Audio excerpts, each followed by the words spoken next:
Okay, so generally अगर मुझे कुछ फाइंड करना है, so we go to display book, और यहाँ से if I try to look for the something which is there in Tally, तो ज्यादा होराइजन बड़ा हो जाएगा।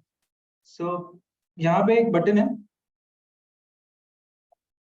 कंट्रोल एफ, इसको थोड़ा मैं अभी बंद कर देता हूँ। सो कंट्रोल एफ यहाँ पे मैंने किया, and you can look for anything. Say for example I want to look for cash, तो जहां जहां पे भी कैश वर्ड यूज हुआ रहेगा ट्रांजैक्शन में, tally will filter it for you. अब डेट चेंज करके you can increase the horizon. तो जितने भी ट्रांजैक्शन में कैश वर्ड कहीं भी यूज हुआ हो, चाहे वो नरेशन में हो, चाहे वो लेजर में हो, चाहे वो डिस्क्रिप्शन में हो, चाहे वो कुछ मास्टर्स में हो, ठीक है, anywhere if the cash word is use it will be available. ठीक है, सो ये एक हो गया तरीका। मान लीजिए मुझे कोई नाम फिल्टर करना, तो मैं फिल्टर कर सकता हूँ। मान लीजिए मुझे कोई ट्रांजैक्शन फिल्टर करना है कि वो संडे को हुआ है, तो आई can just find it out directly from here. ठीक है, अब बट इससे मेरा काम नहीं बनेगा। ओके, इससे मेरा काम नहीं बनेगा, बिकॉज खाली ये तो एक जेनेरिक सर्च हो गया ना। मुझे अगर कुछ स्पेसिफिक सर्च करना है तो क्या करना है कि कंट्रोल एफ करके यहाँ पे F12 करना है। ओके, और स्पेसिफाई फील्ड के लिए आप फिल्टर लगाना चाहते हैं ऐसा बोलिए, और एक आपको कुछ फील्ड सिलेक्शन आ जाएंगे, यहाँ से आप स्पेसिफिक फील्ड को भी सर्च कर सकते हैं। फॉर एग्जाम्पल आपको कुछ व्हीकल नंबर सर्च करना है, या फिर आपको कोई GR नंबर सर्च करना है, या आपको कोई बिल नंबर सर्च करना है, LR नंबर सर्च करना है, तो ऐसे करीबन 130 के आसपास फील्ड्स हैं जिसको आप यहाँ पे फील्ड में डाल सकते हैं। एंड यहाँ पे कोई मेरा एक व्हीकल नंबर है, मान लीजिए 3747, तो उससे रिलेटेड जो भी मेरे ट्रांजैक्शन है,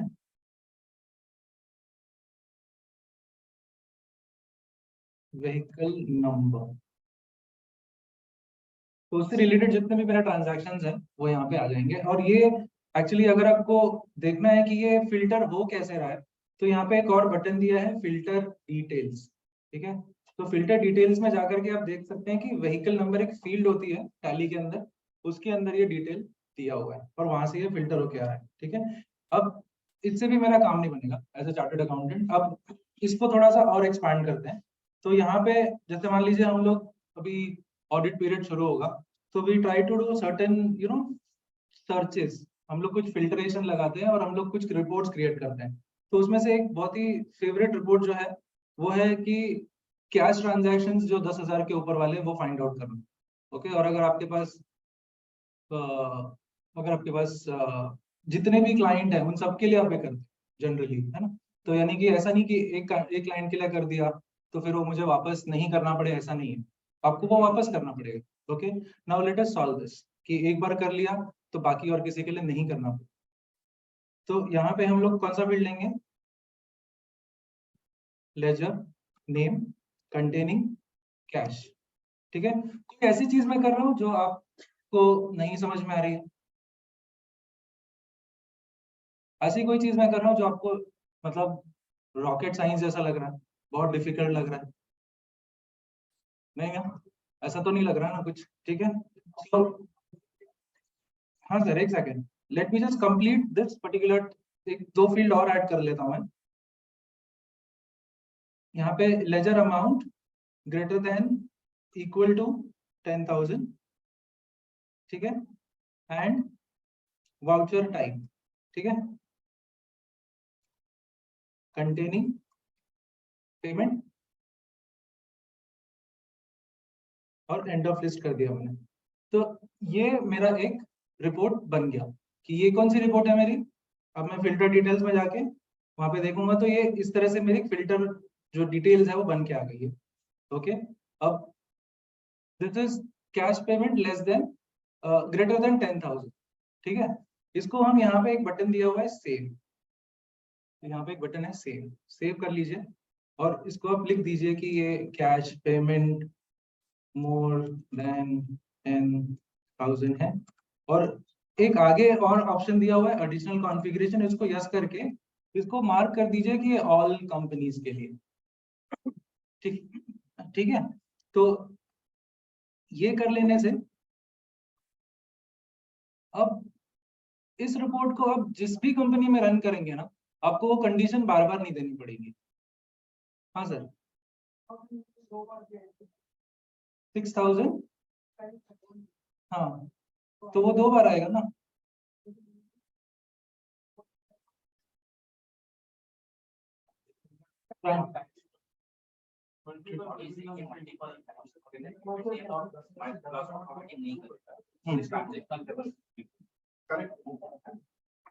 ओके, सो एक्चुअली लॉन्ग में कैसे है कि अगर एक ही पे है उसको दिन में 10,000 से ऊपर दे देंगे।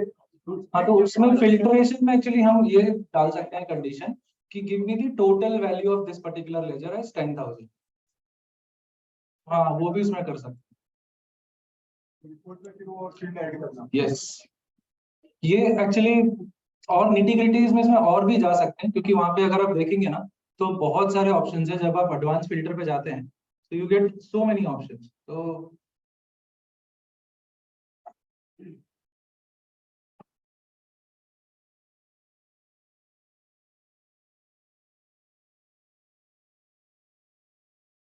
तो यहाँ पे बहुत सारे ऑप्शंस हैं। You can just make it कि लेजर का जो वैल्यू है वो इतना ही होना चाहिए। वो सारे कंडीशंस आप यहाँ पे डाल सकते हैं। ठीक, चेक प्रिंटिंग में अकाउंट पे ही नहीं होगा।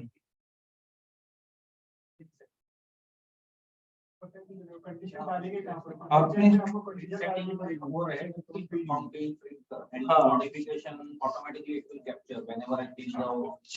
चेक प्रिंटिंग जब आप करते हैं टैली में तो वहां पे ऑप्शन आता है कि आप अकाउंट पे ही मार्क कर दीजिए उसको। लेकिन कितने चेक को अपने अकाउंट पे ही मार्क नहीं किया है वो आपको चेक रजिस्टर में मिल जाएगा। चेक रजिस्टर जो है वो बहुत पहले से ही दिया हुआ है उसमें टैली में, तो आप यहाँ पे जाकर के देख सकते हैं। मैंने एक्चुअली उस हिसाब से एंट्रीज नहीं की है इस डेटा में। ये है ना चेक रजिस्टर, बैंकिंग करके एक मेन्यू है बैंकिंग, उसमें चेक रजिस्टर है, वहां पे आप जाके देख सकते हैं। तो मैंने इसमें एंट्री उस हिसाब से नहीं की है डेटा में। और हाँ ठीक है, अब you can get it from me. ठीक है, सो ये मतलब इस तरीके से आप और भी पार्टी का सर्च कर सकते हैं। आप पार्टी का पैन नंबर अगर आपने सिस्टम में इंसर्ट किया है लेजर के अंदर और आपको फाइंड आउट करना है कि इस पैन नंबर से कितने ट्रांजैक्शन है तो आप निकाल सकते हैं। हाँ, वही तो मैं बता रहा हूँ कि देखिए यहाँ पे मैं आपको खाली एक तरीका बता रहा हूँ कि this is how it can be done.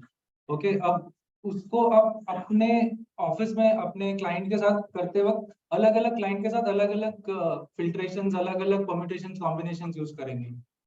ठीक है, सो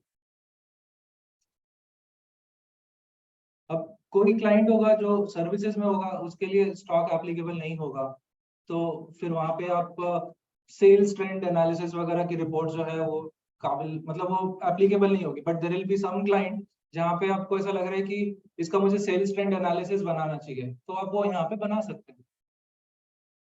ठीक है, सो दिस इज वन, ये एक मेरा फेवरेट है this, and then there are 2-3 more important updates in 3.0 is the multi GSTN। multi GSTN का मतलब क्या होता है कि एक ही कंपनी के अंदर now I have the option to pass multiple GST registrations and make transactions। ठीक है, वो कैसे हो रहा है I will show you।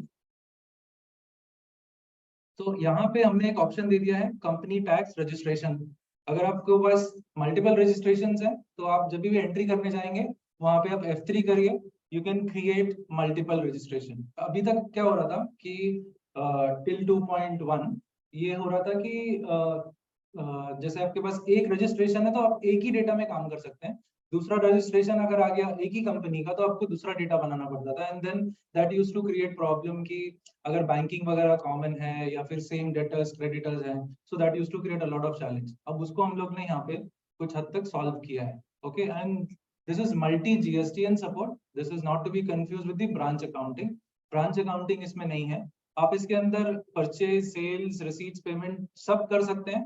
और जब आप एंट्री करेंगे, say for example I am in the sales और मैंने अभी यहाँ पे कर्नाटका रजिस्ट्रेशन सेलेक्ट करा, ठीक है, एक ही वाउचर टाइप के अंदर KA सीरीज आ रहा है। और जैसे ही मैं F3 करके अगर दूसरा रजिस्ट्रेशन ले लूं तो उसके बेसिस पे सीरीज नंबर भी चेंज हो जाता है ऑटोमेटिकली। सो सीरीज नंबर जो है ऑटोमेशन वो भी हमने इसके अंदर डाल दिया है कि आप एक ही वाउचर टाइप में अलग अलग सीरीज से मेंटेन करके भी काम कर सकते हैं, या फिर आप अलग अलग वाउचर टाइप बना के भी काम कर सकते हैं। जैसे कर्नाटका के लिए अलग रजिस्ट्रेशन है तो अलग sales Telangana, sales Mumbai, sales Vapi, ऐसे आप अलग अलग वाउचर टाइप बना के भी काम कर सकते हैं and it can be done. So आपको PNL वगैरह बनाने में, कुछ MIS रिपोर्ट बनाने में हेल्प हो जाएगा, but again this is not supporting, मतलब ये ब्रांच अकाउंटिंग के लिए हैंडल नहीं करेगा because we are not storing any balances over here, ठीक है। सो GSTR1 की आपको एक्सपोर्ट करनी है, एक साथ में आप कर सकते हैं। इनवॉइस बनाना, आप एक क्लिक पे सारे इनवॉइस जितने अलग अलग रजिस्ट्रेशन के हैं वो एक साथ भेज सकते हैं। Okay, so that is one. And GST में एक बहुत ही इम्पोर्टेंट अपडेट ये है जो हमने अभी चेंज कर दिया recently from 3.0 is the specification of the GST rates eight company level itself. तो अगर मान लीजिए कि आप सर्विसेज में हैं, ठीक है, and you have only one rate of service applicable. So while creating the master itself, while creating your company itself or at the company F11 में ही आप यहाँ पे एक rate define कर दीजिए कि this is what our taxes is. तो आपको बार बार कहीं और define करने की जरूरत ही नहीं पड़ेगी। Okay, so this can also be applicable for any other organization जो same item में deal करते हैं। For example, company who is into softwares, okay, like Tally Solutions. तो हमारा जो सारा प्रोडक्ट है वो 18% टैक्स रेट्स का है। So we have defined it on the F11 company level itself. But then there will be companies जहां पे फिर प्रिंटिंग एंड स्टेशनरी वगैरह है, उसको कैसे हैंडल करेंगे। So for that we have given the option even to specify this at the transaction level. You can change it while making the transactions. तो अभी कैसे होता था कि अगर मान लीजिए आपके पास प्रिंटिंग एंड स्टेशनरी में मल्टीपल रेट्स आ रहे हैं, तो अब 3.0 में आप उसको एक ही ट्रांजैक्शन में अलग अलग रेट्स के एंट्री कर सकते हैं। यानी कि अगर कुछ आइटम आपके 28% के हैं, कुछ आइटम आपके 18% के हैं, कुछ 5%, 12% के हैं, so you can now do it in one voucher, which was not happening in the earlier versions. So we have improvised there. और उसके बाद इसके अंदर हमने अपडेट किया है कि now you can do the reconciliation within Tally. Okay, यानी कि आपका जो 2A 2B रिकंसिलिएशन है वो आप टैली के अंदर ही कर सकते हैं। So how do we do that is when you go inside the और अभी आप टैली के अंदर एक गो टू बटन है, तो please start using that. Okay, this will save a lot of your time. आपको रिपोर्ट सर्च नहीं करना पड़ेगा, आपको रिपोर्ट में जा करके इसको ढूंढने की जरूरत नहीं है। आप गो टू पे क्लिक करिए और जिस रिपोर्ट पे जाना है केवल वो रिपोर्ट को आप टाइप कर दीजिए, it will take you directly there. तो यहाँ पे मैंने क्या किया है कि I have went into import और GST रिटर्न में यहाँ पे मैंने रजिस्ट्रेशन सेलेक्ट करके मेरा एक जेसन फाइल है मैंने डाउनलोड किया और यहाँ पे मैंने ये इंपोर्ट GST रिटर्न में जाकर वो इंपोर्ट कर लिया। तो जैसे ही मैंने ये इंपोर्ट किया and this is hard coded for GST to GST। अगर मैं यहाँ पे कोई दूसरा GST नंबर सेलेक्ट करूंगा ना तो that file will not work. ये फाइल देखिए नहीं आ रही है, तो it is hard coded for GST to GST। तो ये केवल उसी नंबर पे काम करेगा जिस नंबर के लिए ये फाइल बनी है। Okay, and I have already imported. तो जैसे इंपोर्ट होने के बाद आपको ब्लू में जो ट्रांजैक्शंस आ रहे हैं those are from the portal, और ये आपको लुक एंड फील थोड़ा सा पोर्टल का व्यू जैसा दिखेगा।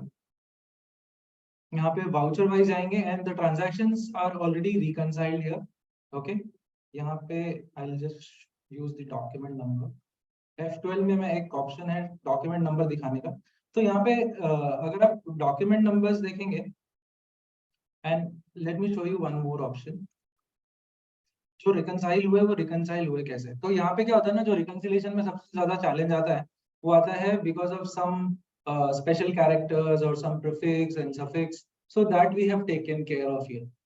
ठीक है, ये जो यहाँ पे जैसे इनिशियल्स, जैसे मैंने टैली के अंदर अकाउंटेंट ने एंट्री किया होगा 77342, क्लाइंट ने एंट्री किया होगा 77342, लेकिन जब उसने अपना रिटर्न अपलोड किया तो वहां पे लिख के आ रहा है SHL 77342 और कुछ हाइफन कुछ ऐसे भी आ रहा है.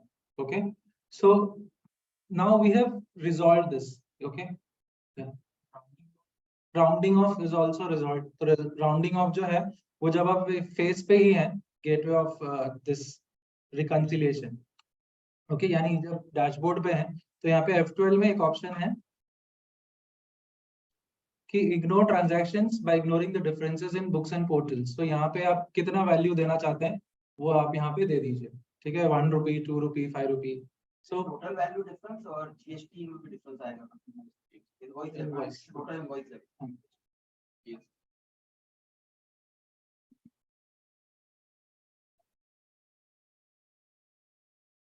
ओके, तो I was here just a moment. So यहाँ पे I was showing you the reconciled vouchers. ये actually no इसलिए हो जाता है ताकि आपको reconciled vouchers ही दिखाई दे. And I was talking about कि ये कैसे हुआ. Okay, तो यहाँ पे हमने क्या किया कि आपको जो ledger wise है वो ledger wise एक जो उसकी configuration है, जैसे more details में यहाँ पे GST details में जा करके you can specify कि what is the prefix and suffix of that particular supplier. तो इससे क्या होगा कि जब आपका reconciliation होगा तो automatically हो जाएगा, आपको बार बार करने की जरूरत नहीं है. एक बार आपने ये मेंशन कर दिया then it will be done once for all. जब तक वो अपना prefix change नहीं करते या suffix change नहीं करते आपका काम होता रहे. Okay, so this is one. And second one was the some more like जैसे अब यहाँ पे एक चीज और थी कि एडिशनल नंबर्स और एडिशनल जीरोस.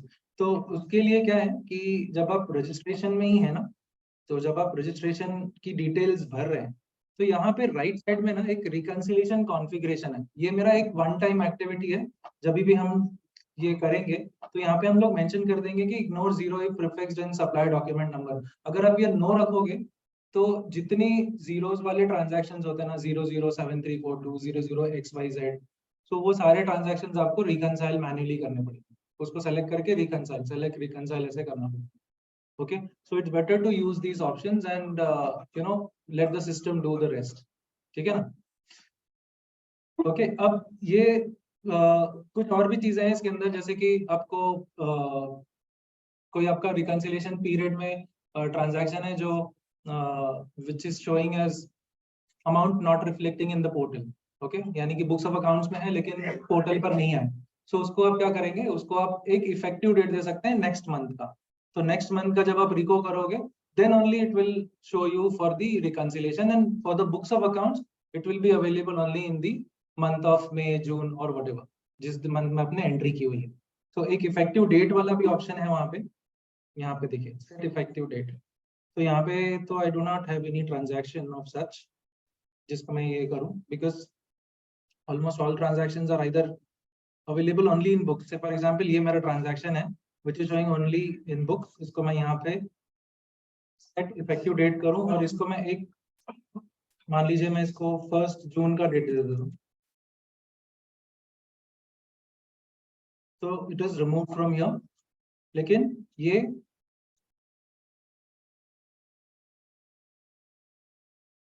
मेरे जून के ट्रांजैक्शन में मुझे दिखेगा. If I shift voucher wise, it was this. ठीक है, 23rd May वाला. So only for return purpose it is showing me in the month of June. अब मान लीजिए ये जून में भी नहीं आया तो हम लोग इसको आगे बढ़ा के जुलाई कर देंगे. ठीक है, तो ऐसे करके हमने एक ऑप्शन दिया हुआ है इफेक्टिव डेट. तो इफेक्टिव डेट जो है उसका यूज खाली रिटर्न में ही नहीं है. इफेक्टिव डेट का यूज आपको तब भी आएगा जब कोई आपका कस्टमर है उसने जीएसटी नंबर ले लिया. ठीक है, तो हम लोग उसको अभी तक कैसे हैंडल कर रहे थे कि जीएसटी नंबर उसने अगर बीच में लिया तो एक नया लेजर बनाना पड़ता था. ओके, अब आपको वो नहीं बनाना. अब आप उसमें एक डेट डाल दीजिए कि इस दिन से उनका जीएसटी नंबर आ चुका है और from there on you can start continuing in the same ledger. तो उतने दिन तक जो भी ट्रांजैक्शंस उनके हुए वो B2C में दिखाई देंगे और जिस दिन से जीएसटी नंबर आपने डाल दिया उस दिन के बाद से जितने भी ट्रांजैक्शंस होंगे वो आपको B2B में दिखाई देंगे। So it is as simple as that. And similar case जो है वो आपके खुद के क्लाइंट के लिए भी हो सकता है। जैसे मान लीजिए कि किसी क्लाइंट का जो GST नंबर है वो बीच में इनएक्टिव हो गया for XYZ reason, okay, suspend हो जाता है या कुछ हो जाता है, तो उसके लिए क्या करना है कि जब आप जैसे यहाँ पे जैसे अभी एंटर करेंगे यस जो लिखा हुआ है GST पे, तो आपको रजिस्ट्रेशन डिटेल्स मिल जाएंगी सारी। आप अगर एक्स्ट्रा आपको क्रिएट करनी है या नहीं करनी है, so still this window will come, और यहाँ से आप आपकी GST रजिस्ट्रेशन एक ही है तो भी आप यहीं से क्रिएट करेंगे, ओके। तो यहाँ पे आप जैसे कोई एक रजिस्ट्रेशन ले लेते हैं। अब इसमें मान लीजिए कि ये इनएक्टिव हो गया कोई एक डेट पे, ठीक है, तो इनएक्टिव किस दिन से हुआ वो डेट डाल दीजिए। पूरा डेट मतलब शुरू से मत डालिए, क्योंकि शुरू से आप डेट डालेंगे तो सारे ट्रांजैक्शंस को वो टैली रीएक्सेप्ट करेगा और उसके हिसाब से आपका रिटर्न फिर जनरेट करेगा, ओके। और जब आप इफेक्टिव डेट डाल रहे हैं तो take a pause and then decide कि exactly why am I putting a ineffective date, क्यों हम डाल रहे हैं। तो अगर आप जैसे मान लीजिए कि इसमें डेटा पुराना भी हो सकता है, 1 साल 2 साल 4 साल पुराना डेटा भी हो सकता है, ठीक है। तो जब आप इफेक्टिव डेट डालोगे तो वो पूछेगा आपको कि आप शुरू से डालना चाहते हो जिस दिन से आपकी फर्स्ट एंट्री है, या आप आज से डालना चाहते हो, या आप कल से डालना चाहते हो, या कोई नया डेट आप डालना चाहते हो। तो ये 3-4 ऑप्शन देखिए आपको लिख के आ रहे हैं यहाँ। डेट ऑफ कंपनी यानी कि जिस दिन से आपने कंपनी क्रिएट किया हुआ है, date of last entry, okay, और computer date and tomorrow's computer date and any new effective. जिस दिन से आपका रजिस्ट्रेशन डिटेल्स चेंज हो रहा है या फिर कोई भी स्टेटस चेंज हो रहा है तो आप यहाँ पे मेंशन कर दीजिए, ठीक है। तो इसके लिए आपको फिर नए लेजर्स बनाने की जरूरत नहीं पड़ेगी। सेम ट्रीटमेंट हमने लेजर्स में भी दिया हुआ है। I can just show you one ledger quickly. तो यहाँ पे जैसे मान लीजिए कि इसको मैं अगर रेगुलर से कॉम्पोजिशन कर रहा हूँ, तो आगे जैसे ही हम जाएंगे वो मुझे डेट पूछेगा कि ये किस दिन से अब आप इसको चेंज करना चाहते हैं, ठीक है। So that it can show that treatment for return, यानी रिटर्न जब वो बनाए तो उसके हिसाब से आपकी डिटेल्स अपडेट, ठीक है। सो ये एक बहुत ही इंपॉर्टेंट रिक्वायरमेंट थी इफेक्टिव डेट वाली, कि मेरी कंपनी का स्टेटस चेंज हो गया है, आई वाज अंडर कॉम्पोजिशन, अब मैं रेगुलर डीलर हो चुका हूँ, तो मुझे वो नया कंपनी बना करके करना पड़ता था बिकॉज वो हैंडल नहीं होता था। नाउ इन 3.0 आपका जब से आपने कॉम्पोजिशन किया है तब तक आपका कॉम्पोजिशन चलेगा। जिस दिन से आपने रेगुलर डीलर हो गए उस दिन से आपका रेगुलर जो GSTR1 है वो सारा डेटा आपको टैली के अंदर मिल जाएगा, ठीक है। एंड नेक्स्ट इज जो हमने इसके अंदर दिया हुआ है that is the creating a payment request, okay, बहुत इंपॉर्टेंट है वो। सो पेमेंट रिक्वेस्ट जो है वो बेसिकली क्या है कि इट्स लाइक जब मैं इनवॉइस भेजता हूँ अभी तो मैं केवल अपना बैंक डिटेल्स ही भेज पाता हूँ। I can just send my bank number, NEFT details, etc. But with TallyPrime 3.0, I can send a QR code along with a link on message and on email address. ठीक है, let's see how. तो सबसे पहले आपको क्या करना है, आपको एक मर्चेंट प्रोफाइल करके एक नया मास्टर हमने ऐड किया है यहाँ पे। तो ये मर्चेंट प्रोफाइल आप क्रिएट कर लो, इट्स वेरी सिंपल। अभी हमने 2 लोगों के साथ में टाई अप किया है, एक है रेजर पे, okay, so I've already created, I'll show you that. हमने 2 लोगों के साथ में अभी यहाँ पे टाइप किया है, एक है पेयू और एक है रेजर पे। पेटीएम के साथ में डिस्कशन चल रहे हैं and very soon it will be available. तो यहाँ पे आपको एक मर्चेंट आईडी डालनी पड़ती है, it is alpha numeric number और आपकी ईमेल एड्रेस जिससे भी आपका रजिस्ट्रेशन हुआ है, एंड बस इतना ही करना और कुछ नहीं करना। आपको एक छोटा सा KYC है उनकी वेबसाइट पर जाके करना है and you get one merchant ID. And just by doing that कभी भी आप कोई एंट्री पे हैं, जैसे मान लीजिए कि आप ये वाली सेल्स एंट्री नहीं, ये तो कैश में है। So this will happen while you are asking your customer to make the payment. You are asking your clients to make the payment. It is not the other way around.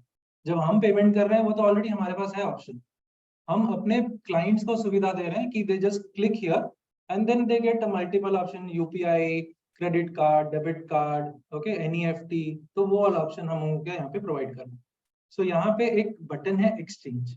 Exchange में there is an option generate link QR code for this invoice और for any other invoice.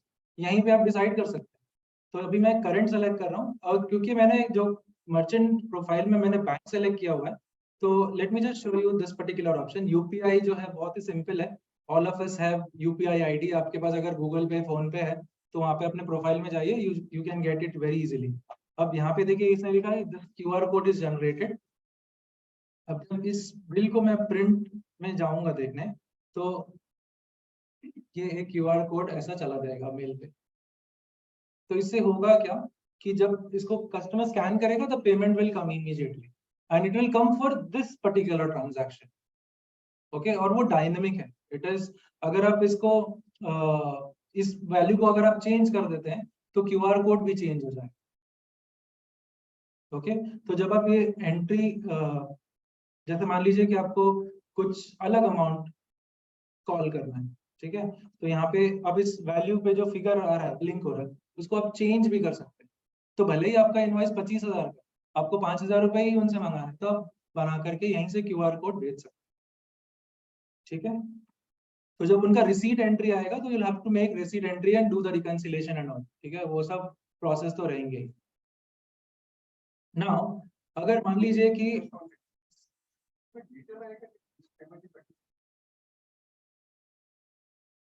जब आप invoice भेज रहे हैं, तो invoice आ ही रहे हैं ना।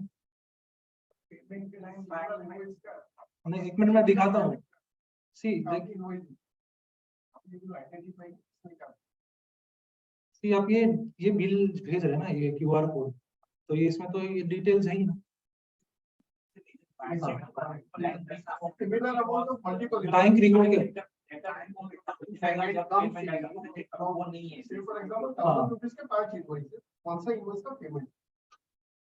हाँ, वो आइडेंटिफाई करने के लिए ये QR कोड जनरेट हुआ है, हाँ, वो उससे मालूम पड़ेगा कि ये QR कोड से आया, तो ये इनवॉइस नंबर ये है, ऐसा कुछ पता चलेगा when he makes the payment. So when you send the invoice to me with this QR code or the link, I make the payment through that link. You will use that information that I have made the payment against this invoice. QR code का information उसमें decoded होकर आएगा कि भाई ये invoice number है, or you will get just an information from the bank. I have paid 20,000. What you will get? So in Tally तो वो मैसेज डिकोड नहीं होगा, that will come on your phone ना, कि हाँ, So Tally does not get that information at all. हाँ, वो कैसे है?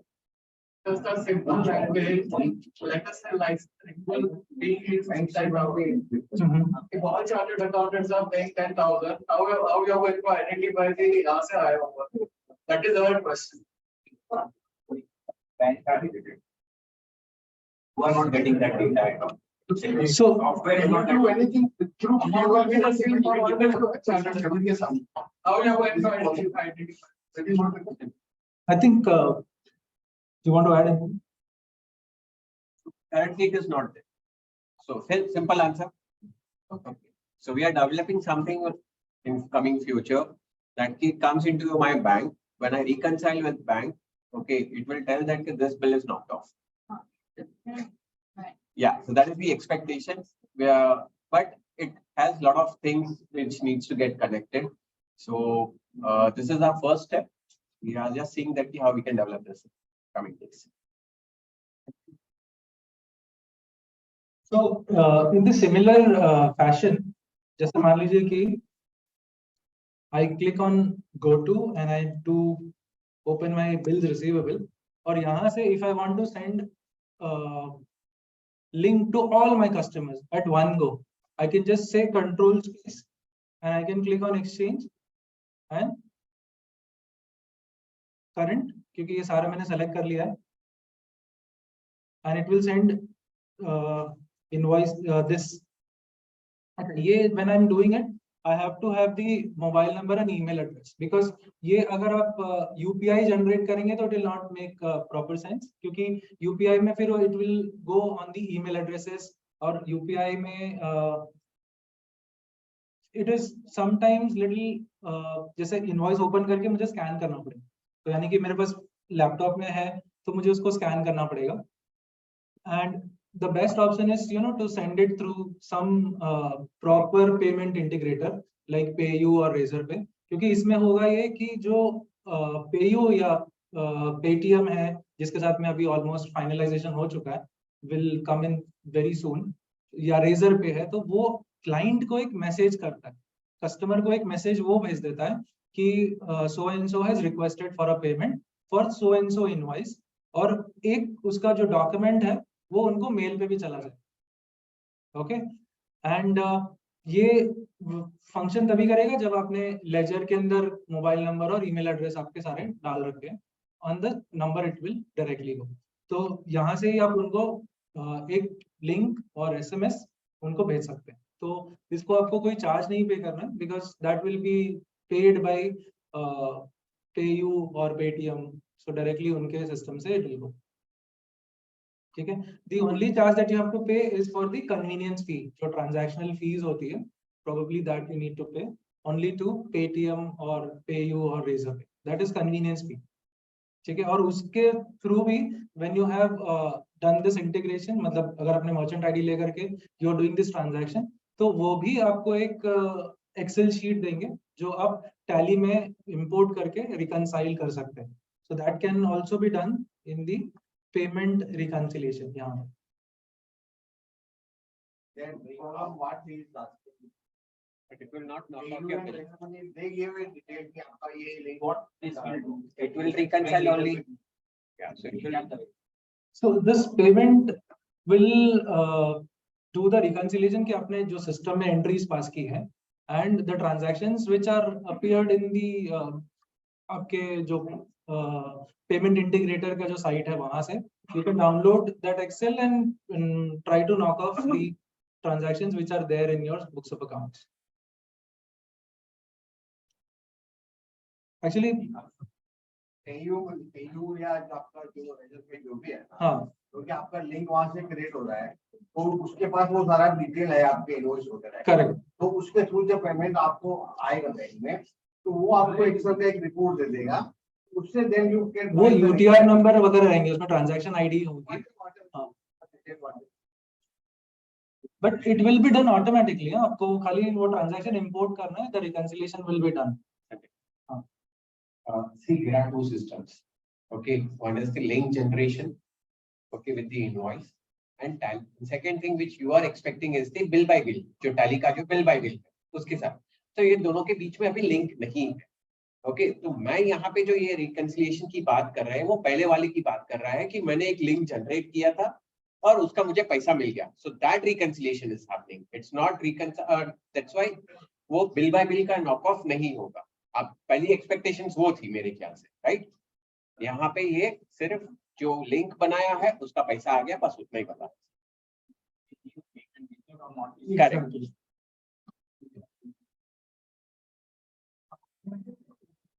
not a problem, it will inform that also.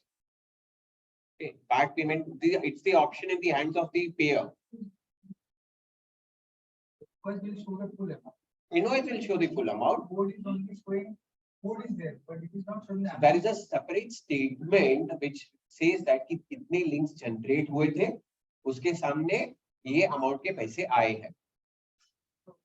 क्या? No. I need upload. तो आप इंटीग्रेट है कि आपके सिस्टम में, तो वो पॉसिबल ही नहीं है ना। The receipt doesn't get posted. It only tells you that money has come. Okay, so that is our next step. Wherein like मैं अगर बैंक से means there are multiple steps, क्योंकि ये बैंक के साथ टाइप होना अपना जरूरी है। ओके, क्योंकि बहुत सारे सिक्योरिटी लेवल्स रहते हैं। वी आर एक्सपेक्टिंग एक ऐसी सिचुएशन जहाँ पे मीन्स मैं सिर्फ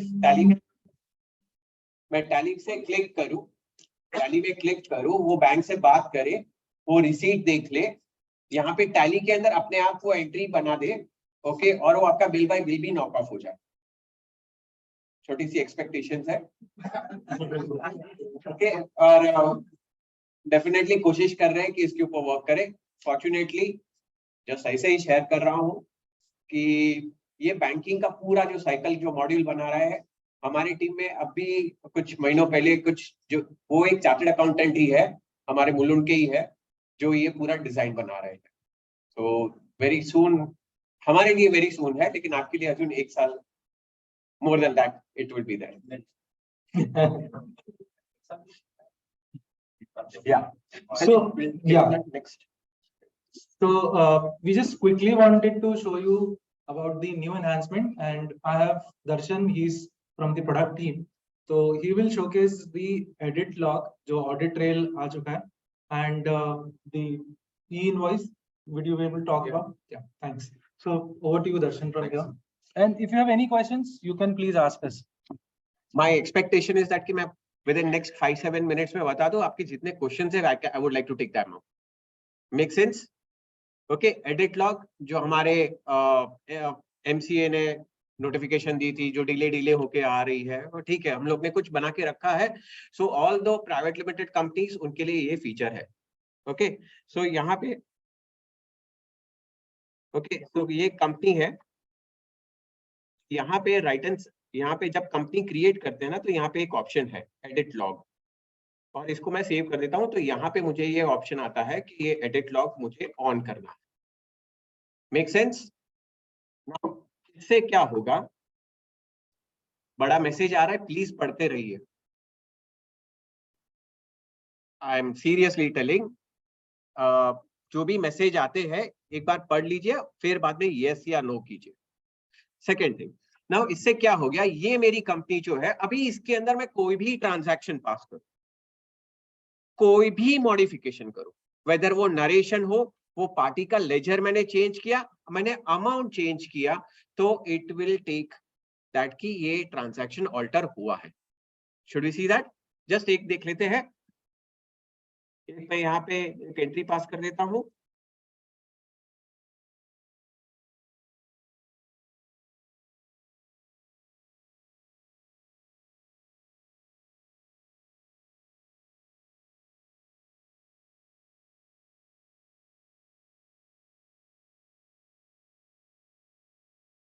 पता है, ये एंट्री मैंने बना दी.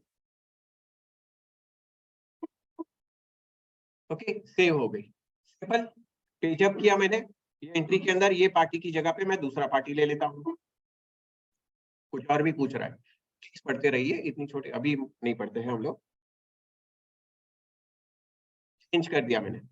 ओके, वापस गया मैं, और यहाँ पे मैंने अमाउंट चेंज कर रहा हूँ.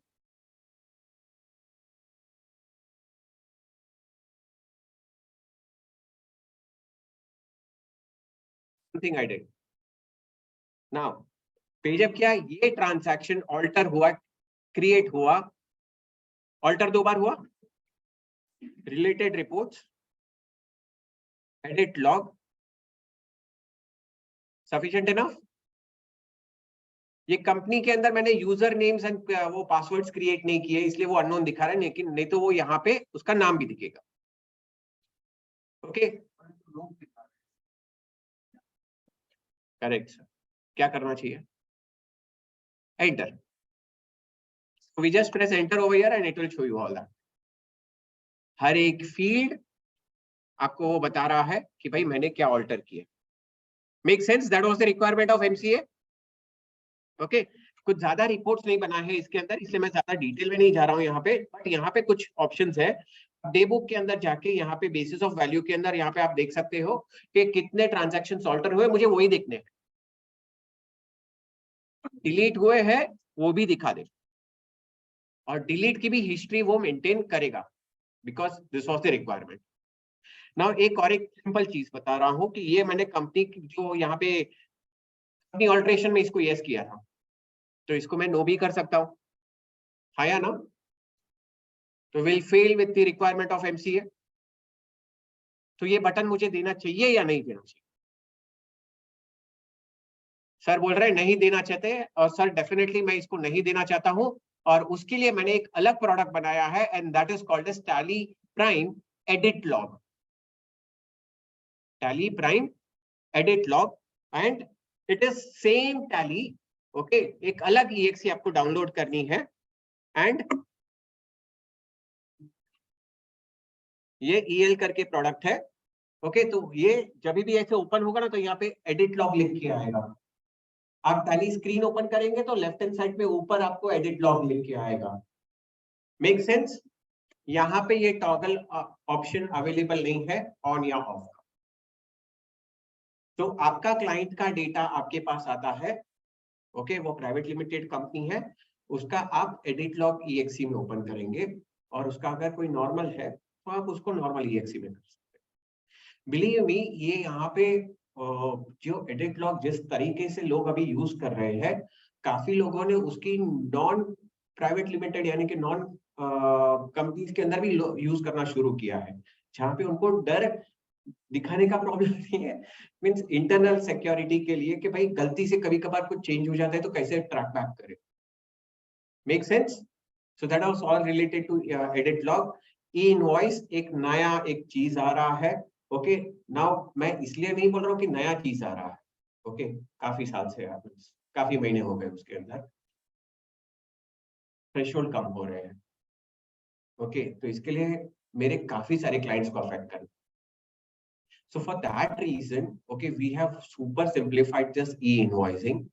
Okay, just like कि अगर मैं ट्रांजैक्शन को सेव करता हूँ और प्रिंट कमांड देता हूँ, इमीडिएटली दे सकता हूँ, आया ना? तो उतने ही टाइम के अंदर आप ट्रांजैक्शन सेव करो और वो पोर्टल से बात करके आपके पास IRN नंबर लेके आए। सी एक्सपेक्टेशंस ये है कि क्लाइंट हम CA को इसके बारे में बोले किस तरह से कैसे करूं वैसे। Okay, they expect all type of services which is compliance related from you. So definitely आपका वो एक हर्डल यानी कि उसके अंदर वो लॉजिस्टिक्स में नहीं जाना है। So Tally the latest one is the best solution for you. Okay, I will just show you, just if you can open one company. तो ये कंपनी बहुत ही सिंपल है। You have to just enable, okay, मेरा आवाज आ रहा है, okay, तो ई-इनवॉइस के अंदर सिर्फ कंपनी के अंदर आपको वो F11 के अंदर वो ऑन करना, and once you on that option, entry के अंदर सिर्फ एंट्री सेव करोगे, वो एनालाइज कर लेगा और वो आपको साथ ही साथ 2-3 चीजें बता देगा कि भाई आपका तो ईवे भी एप्लीकेबल है, ठीक है, आपसे ज्यादा का ट्रांजैक्शन महाराष्ट्र में, तो वो साथ ही साथ वो आपको ईवे भी बना देगा और ई-इनवॉइस भी बना देगा। When we started this operation, तो उसके अंदर काफी सारे छोटे-छोटे प्रॉब्लम्स आ रहे हैं, ओके, डिस्टेंस और वो सब, पिन कोड नहीं लिखा है, फ्रॉम टू एड्रेस पे कुछ प्रॉब्लम्स है, तो काफी रिफाइन होके, okay, in the latest product, okay, it gives you error message कि भाई ये प्रॉब्लम है, ये मिस्टेक है, इसको ठीक कर लीजिए, फिर साइड कीजिए। Make sense? ओके, मैं इसके अंदर डिटेल में हमारे बहुत सारे सेशंस होते रहते हैं, okay, every day, I think Wednesday, every Wednesday 3 to 4, that is we have a team of chartered accountants, not entirely from your team only. I think many would be knowing our Puneet Mehta sir, Anand Pawar, Vandana Dozia. ये सारे जो chartered accountants हैं, these people are taking some these sessions, okay, and all over India हम लोग देते हैं, तो ये वेबिनार्स हमेशा अवेलेबल रहेंगे every Wednesday. Just a new initiative 3.0 हमारा अभी लॉन्च हुआ है, ओके, उसके अंदर लोगों को थोड़े से जिस तरह से कभी भी कोई ERP से प्राइस में है तो सब लोग को लग रहा था पहले ये स्क्रीन चेंज हो गया, ये ऑप्शन यहाँ से वहाँ हो गया, तो इसकी वजह से हम लोग ने क्या किया है कि एवरी डे एक सेशन रखा है from the west zone of India, ताकि हम लोग ये एजुकेट करेंगे लोगों को to can participate. Make sense? One of the best thing which I would like to say is that कि मैं शायद अभी आपका ऑडिट सीजन चल रहा है, अभी इंडिविजुअल्स चल रहे हैं, ओके, बाद में आपका, तो मैं कहाँ पे शायद ये सब लोग के लिए कुछ ना कुछ छोटी-छोटी चीजें, जैसे कि संजय ने बताया पहले, फिल्टर करना रेगुलर एक्टिविटी, ओके, लेकिन एवरी टाइम फिल्टर करना तकलीफ वाली बात है। तो best take away for me over here is the save you option. मैंने एक रिपोर्ट को फिल्टर कर दिया, मैंने उसको मेरा नाम दे दिया कि greater than 10,000। Save you, make sense? कितने लोग ये यूज कर रहे हैं? सेव यू अभी सीखा। मैं कोई भी संजय कोई भी एक रिपोर्ट देता हूँ, ट्राई बैलेंस सबसे बेस्ट। मैं कुछ टाइम से मैं सीए के वहां पे सिर्फ उनका शेड्यूल नहीं बनाने के बैठा हूँ। मेरा नेक्स्ट प्रोजेक्ट है, तो यहाँ पे भी ये ट्राई बैलेंस आप देखते हो। हमेशा ओपनिंग और क्लोजिंग बीच में ट्रांजैक्शन देखना चाहते हो तो आप F12 ट्रेस करोगे, ओके, और यहाँ पे आप वो ऑप्शन को यस करोगे, कंट्रोल है, बस बहुत हो गया। ओके, ऑल्ट F1 भी कर दो, ऑल्ट F1 छोटा ट्रायल बैलेंस, एस्केप कर दो, एंटर क्या, वापस F12 कर दो। ये मेहनत को रिड्यूस करने के लिए, ओके, यहाँ पे ये ऑप्शन एक बार सिलेक्ट कर दो, कंट्रोल है सकते, और यहाँ पे राइट हैंड साइड पे वो सेव क्यों है, और आप आपके नाम से वो ट्रायल बैलेंस को सेव कर दो, और फिर बाद में उसको कहो कि भाई मैं कोई भी कंपनी ओपन करूं, मेरे ये लैपटॉप पे कोई भी कंपनी ओपन करूं, ट्रायल बैलेंस फंक्शन मुझे यही सकते, मेक सेंस? फायदे वाली चीज, टेक अवे अच्छा है ये, बहुत बढ़िया है। ओके, तो I wish that you should use. मैंने बहुत सारे, इवन वो आपका स्केल फैक्टर अभी चल रहा है ना, 1000 पे आ रहा है, तो 1000 पे ही चाहिए, नो प्रॉब्लम, वो भी यूज करो, बचपन में है टैली से। एफ वहां पे basis of value right hand side पे स्केल फैक्टर एंटर, नीचे थाउजेंड्स एंटर, एस्केप, आ गया सब कुछ 1000। सेंसिबल? मेक यूज, इसको भी आप सेव यूज कर सकते हैं। Okay, any report on tally you can filter करोगे, वो भी save. Okay, second thing reconciliation, friends release 3.0 has come. Okay, मैं रिकंसिलिएशन का सिर्फ एक रिपोर्ट दिखाना चाहता हूं, समझे? वो एक मंथली वाला एक रिपोर्ट है ना, डिस्प्ले, ये कंपनी है इनोवेशन कंपनी,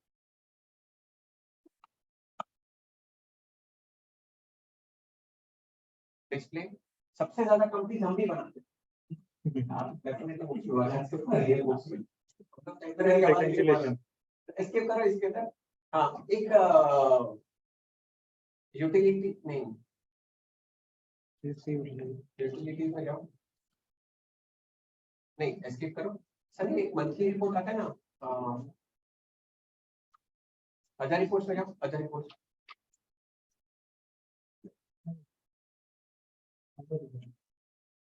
जो हर एक मंथ का दिखता है, मंथ के अंदर ये रिकंसिलिएशन हुआ, ये हुआ, ट्रैक ऊपर सबसे पहला, दिस इज वेरी इंपॉर्टेंट। हर एक मंथ हर एक रिटर्न का स्टेटस अपडेट करेगा, करेक्शन नीडेड तो भाई करेक्शन कर दो, पेंडिंग फॉर एक्सपोर्ट, रिकंसिलिएशन, ये सारे स्टेप्स है हमारे रिटर्न फाइलिंग, तो उसके अंदर ये हेल्प करता है, और pending to be sign. Okay, now अगर मैंने वहां पे साइन कर दिया, this is very important feature, मैंने रिटर्न अपलोड कर दिया, साइन वाइन सब कुछ खत्म कर दिया, हमारे क्लाइंट स्टेज कर देते हैं, तो there are two reasons, one is deliberate change, क्योंकि मुझे वो अमेंड करना है, ओके, एंड एक है गलती से, ये दोनों कैप्चर कर लेगा, कहेगा कि साइन रिटर्न का आपका चेंजेस हुआ है, प्लीज लुक इनटू, और वो आपको चार्ज और ट्रांजैक्शन चेंज हुआ है, वो आपको फिल्टर करके हटा देगा। Make sense? Okay, these are superb things which have come in 3.0. Okay, recently please contact your partner जिससे भी आप सर्विसेज लेते हो, और बाद में ये आप स्विच कीजिएगा, अभी सीजन चल रही है लेकिन थोड़े टाइम में आप स्विच कर लीजिए इसको सीखने समझने के बाद। Getting? And lastly, we talk about the multi-GSTN. Okay, जो हमारे क्लाइंट्स हैं जिनके मल्टीपल स्टेट्स के अंदर है, अगर आपको एक ही कंपनी में करना है, क्योंकि मल्टीपल स्टेट्स के अंदर बाद में पीडीएफ फाइलिंग प्रॉब्लम हो जाता है, बैंक का लेकर बाद में काफी सारी ऐसी चीजें हैं, बैंक प्रॉब्लम होता है, पीरियड स्पैन वो सब कॉमन रहता है। Different का पता नहीं चलता, same party में भी same possible different. Believe me okay, कुछ लोगों के लिए ये बहुत अच्छा है। आई विश कि अगर आपको वो यूज करना है, क्योंकि लास्ट 6 इयर्स से हम लोग ये ट्राई कर रहे हैं, 6 नहीं यानी कि जब से 17 2017 से हम लोग ये कोशिश कर रहे हैं कि ये फीचर दे, क्योंकि काफी सारी एक्सपेक्टेशन थी, लेकिन finally because it is said that कि टैली के अंदर अगर कोई थोड़ी भी चीज मिस्टेक हो जाए और उसके लिए क्लाइंट को सपोर्ट करना पड़े, हम लोग नहीं देते हैं, तो वो मॉडल को स्क्रैप आउट कर देते हैं। Fortunately, I have become a part of that product management team. Okay, and I know now that कि कभी कभार कोई के अंदर फीचर नहीं आता है तो क्यों नहीं आता, क्योंकि पहले मैं कुछ और रोल में था तो मैं सबको हमेशा बोला अरे यार दो ना जल्दी दो ना क्यों नहीं दे रहा है।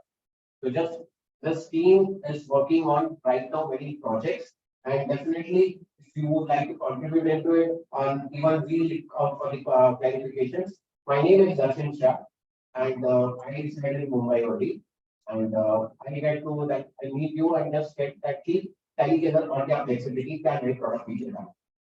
So I am here for that Question. and we are open for questions.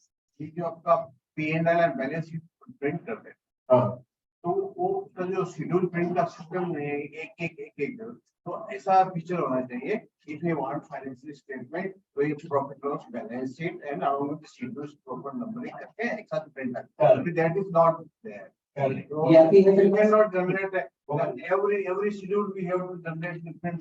True. Very true. Sir, exactly, sir. Expectations clear? Any thoughts on this?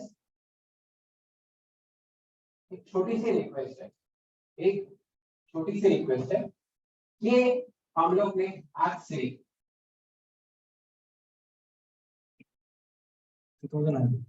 2009 में आपको दे दिया, 2011 में नहीं।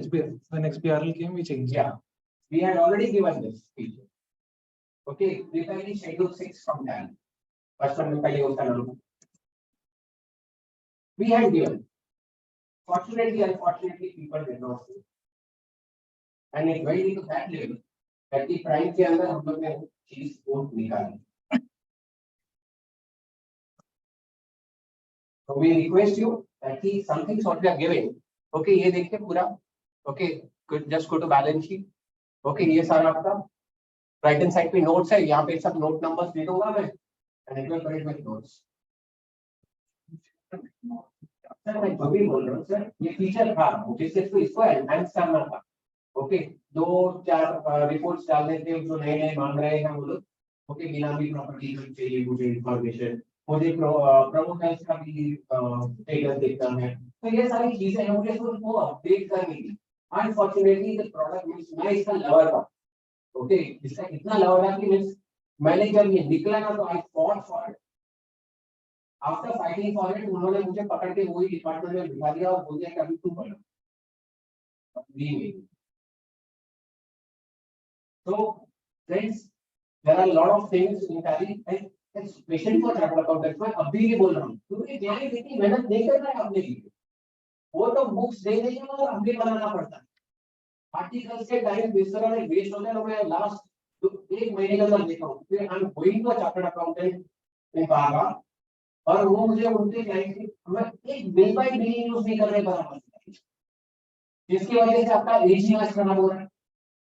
आज एजिंग आपको less than 6 months, 6 to 1 year, 1 to 2 years, 2 to 3 years, 3 plus until and until वापस वो callers कौन मेहनत करने वाला है, and that we are going to see. So whatever features are there, first let's implement that. Okay, make our lives, clients' lives better. Okay, and definitely more and more features will be definitely getting added into that. Yeah. Save करेंगे तो इन invoicing recently जैसे हम save करेंगे वो data लेके जाएगा invoice बनाने के लिए, ई-बिलिंग बनाने के लिए, और कुछ एरर देगा तो एरर बताएगा। The question is कि saving will be prior to IRN or it will be after IRN? Saving would be. हाँ, क्यों पूछ रहा हूँ वो भी बता देता हूँ fundamental. Because now with edit block coming into picture, तो मैं वो मॉडिफाई करता हूँ, then it will become a modification.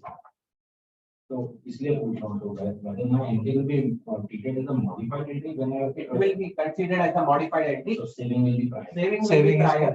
Okay, saving करते वक्त let's say कि मैंने एक information नहीं दी है, इनवॉइस के लिए एक information नहीं दी, या गलत हो गई, Data format was okay pin code गलत डाल दिया, तो वो एरर करके वो एक इनवॉइस की रिपोर्ट में वो स्टैंड करेगा, जहाँ पे आपको एक बोलेगा कि भाई इसका पिन कोड नहीं डाला है, आप पिन कोड डाल दीजिए, वो बाद में बोलेगा now it is ready for IRN generation.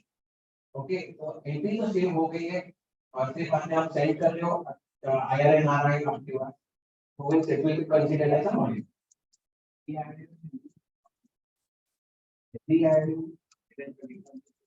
entry में बाद में से क्या नो व्हेन जब वो सेव साथ में कर रहा है तो तभी नहीं करेगा, जब आप अलग से सेंड करोगे तो modification.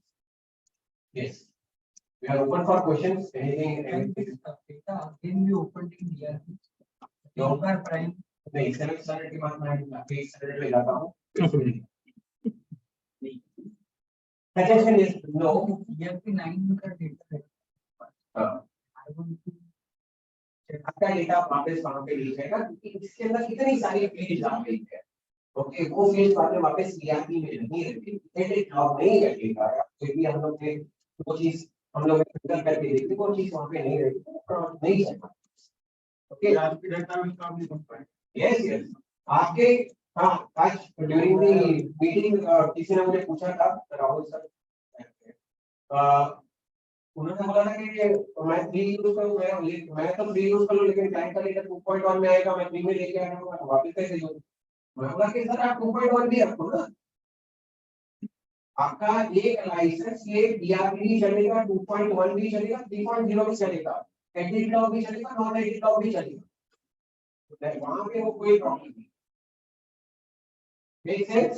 GST Deco feature is in 3 or in also in 2.1. Whether it is 2.1 upgraded to fix 2-4 और reports और 2-4 जैसे कि amendment effective date मस्त है वो, मतलब I really enjoy that कि we came up with this effective date.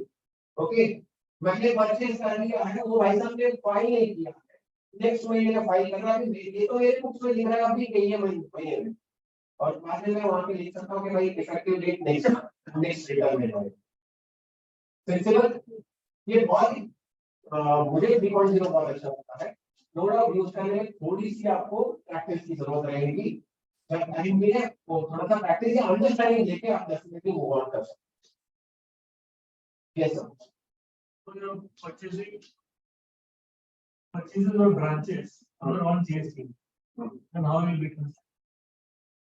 Okay, sales from so that if you are purchasing from branches, it will go into their budget. Multiple branches.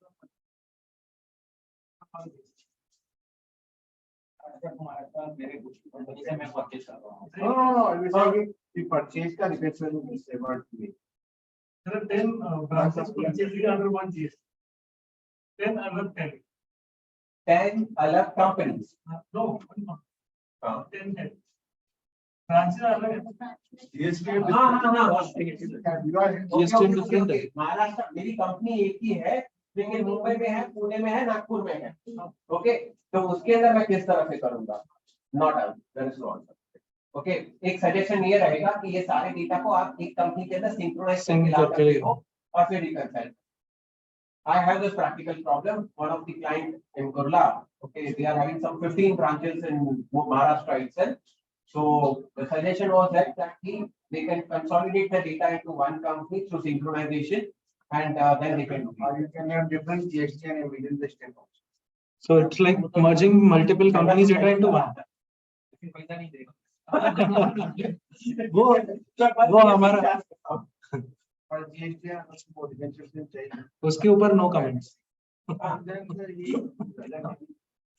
audit trail will show on which particular date the entry was made. Yes. Computer date, system date it will show.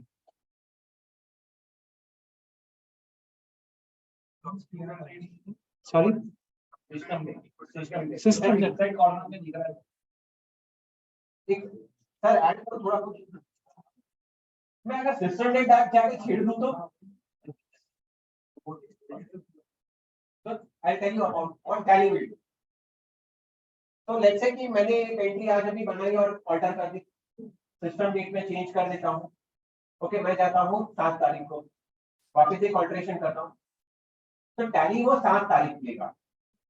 Okay, वो transaction के सामने, लेकिन वो बोलेगा कि ये alteration है ना, 4th ऑल्टरेशन,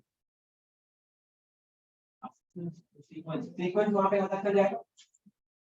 तो दिस वाज अ वेरी, ये चीज के लिए हम लोग लेट्स से कि अप्रोक्सीमेटली 2 मंथ्स तक सिर्फ फाइट कर रहे थे टीम के साथ कि किस तरह से दे, because I don't control, system ने मेरे हाथ में नहीं। But Darshan, there's one more thing. If you change the system data, the license may also turn into educational. It won't get educational अगर मैं 2 दिन पीछे जाऊँ। हाँ, 2 दिन पीछे जाएंगे तो नहीं, but if you go 3 months back, 1 year back, so license may turn into educational. है वैसे ऐसे ही टैली कर रहा था, लेकिन ऐसे नहीं But करेगा, no. वो चलेगा। Okay. Yeah. It can show the reconciliation part. Sanjay, what do you like? Sir, GST sir एक छोटी सी बराबर है, मजा नहीं आएगा, सेशंस चल रहे हैं। ओके, अपनी स्क्रीन पे खाते बैठ के देखेंगे ना, ऑल टैप करके आपने एक कंपनी ले लीजिएगा साथ में। और मैं तो ऐसे ही प्रैक्टिस करता हूँ, मेरी वाइफ की एक कंपनी है, उसके अंदर थोड़ा एक्सपेरिमेंट कर लेता हूँ, तो उसके अंदर बहुत अच्छी तरह से मुझे मैंने अभी 2 दिन का रिकंसिलिएशन किया, कम ट्रांजैक्शन से हो गया। Yeah. Reconciliation and for these जो आजकल काफी GST is not those निकल गए because I have said that PPX को निकाल दो, या PPX I have said इसके लिए उसने Correct. not as per the possibility which many of the GSTs are. No. Correct. Absolutely. Otherwise it will take actual profit. हाँ. जैसे आप your example was Prefix, suffix. dash. So if I say just SHM, then it will not. Then it will not. You'll have to exactly check के क्या है. खाली ये है कि अपन थोड़ा कॉमन सेंस में इनपुट देना चाहते हैं कि नहीं देना। हाँ. So एक इंटेलिजेंस तो, एक थोड़ा सा ह्यूमन इंटेलिजेंस तो चाहिए ना. Moreover, sometimes we have to modify or we have to train the people that gives write the numbers or alphabetic, because now see what is the what I am learning, तो उसके अंदर एक चीज पता चली है कि डेवलपिंग और डेवलप्ड कंट्रीज में डिफरेंस क्या है। तो one of the major difference was that की developed countries have better data extraction, discipline और drill down उसका ज्यादा better है। तो इसलिए कोशिश है कि हम लोग अपग्रेड हो जाए तो अच्छी बात है, सिर्फ आप अपग्रेड होंगे ना उससे कुछ नहीं होगा, क्लाइंट से अकाउंट भी अपग्रेड होने के लिए। ओके, हम लोग हमारी तरफ से मेहनत करते हैं, ओके, लेकिन कई बार मैं कहता हूँ कि जॉइंटली करना चाहिए। ओके, मुझे साथ में क्योंकि एक सिस्टम, एक टाइम था कि मैं जब परचेज जब मैं ऑडिट करता था तो मैं वो एक फिजिकल कॉपी लेता था सेल्स इनवॉइस की और यहाँ पे टिक मार्क करता था, याद आ रहा है शायद कुछ लोगों को। बट नाउ एक परचेज ट्रांजैक्शंस के अंदर कितनी सारी चीजें देखनी है, जीएसटी बराबर से प्राप्त किया, पेमेंट 6 महीने में किया, एमएसएमई से परचेज किया है या नहीं, वेडिंग में टीडीएस काटा या नहीं, एक परचेज है बस सर। अभी तक जाऊंगा sir, the level like the systems can do something for you, okay, but we need to get acquainted with it. And bill by bill, very basic feature of Tally, very basic. I feel that why I'm teaching at times to people. Now I really feel that वो बिना सिखाए मैं GST ना सिखाऊं. Make sense? So I think we should. But still, there are such time for questions. क्या? इसके अंदर Excel में export भी होगा। GST एक्सेल में एक्सपोर्ट हो जाए। Yes sir. हाँ।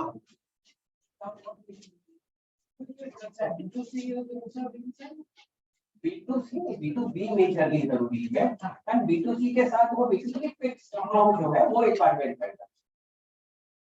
तो बैलेंस शीट प्रिंट का अपनी सब नहीं रहेगा अभी नहीं मैं कर रहा हूँ सर, मुझे हेल्प करोगे तो फटाफट लेगा माय सो इलेक्ट्रॉनिक लाइट होगा मैं बैलेंस शीट पर तो 5-6-7 ऑर्डर चुने हुए और अच्छा नहीं रहता हमको उसका सर्टिफाई करना तो कितना नहीं it will take some time right now it is into this करना one day profit loss balance sheet या non I expect that by next year it would be helpful. This year I am not coming.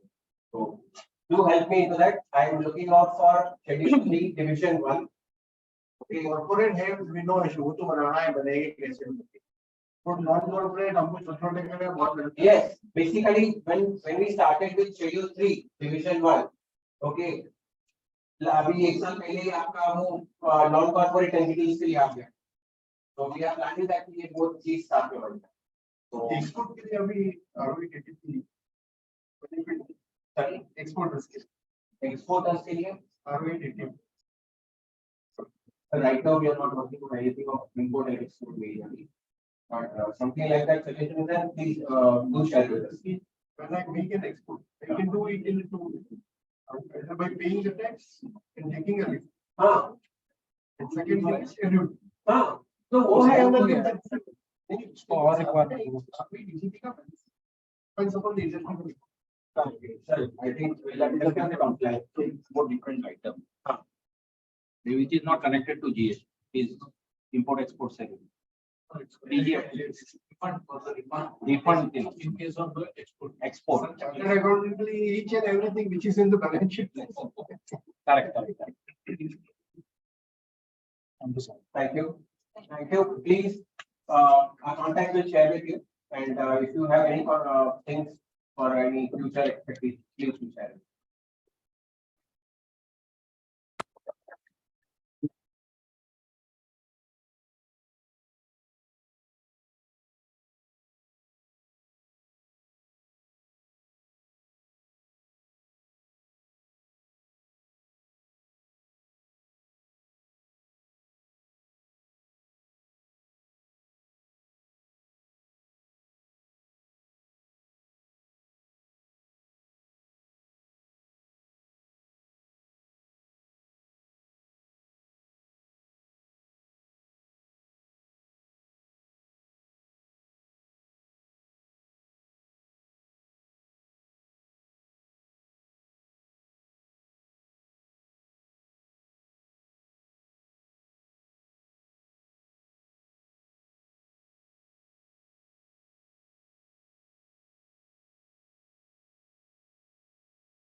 हाँ sir, एक second. अरे कर लेती रहा, आराम से कर लेती सर.